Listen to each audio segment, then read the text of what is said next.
ஆனால் அவர் சொல்லக்கூடிய விஷயம் இதுதான். எந்த இடத்துலையும் சார் நீங்க யோசிச்சு பாருங்க, இன்னைக்கு அன்னைக்கு கரூர்ல ஒரு வேன்ல நிக்கல சார், கீழே நின்று பேசியிருந்தாருன்னா இந்த சம்பவத்துல அவரும் பாதிக்கப்பட்டிருப்பாரா இல்லையா? அந்த குறுகலான ஒரு இடம், விஜய் கீழே நின்று பேசியிருந்தாருன்னா அந்த தள்ளுமுள்ள அவருக்கும் அந்த பாதிப்பு வந்திருக்கும் கண்டிப்பா.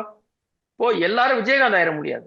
வேட்டியை மடிச்சு கட்டிக்கிட்டு கையில குச்சி எடுத்துக்கிட்டு எல்லாரையும் கூட்டத்தை கட்டுப்படுத்தக்கூடிய ஒரு ஒரு என்ன சொல்றது, ஒரு அந்த மாதிரி ஒரு தலைவர் யாரும் இல்லை. தலைவராக இருந்த, ஏன்னா மற்ற பொறுப்பாளர்கள் தான் இறங்குவாங்க, விஜயகாந்த் மட்டும்தான் அவராக இறங்கி எல்லா இடத்துலையுமே அவர் செய்திருக்கிறார்.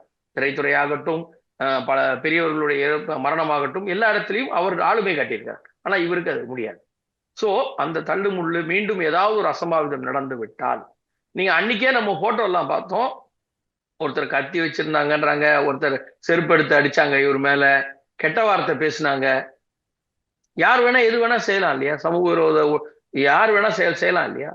அந்த விதத்துல அவருக்கு அங்க டேஞ்சர் இருக்கு அப்படின்னு பார்க்க முடியும்.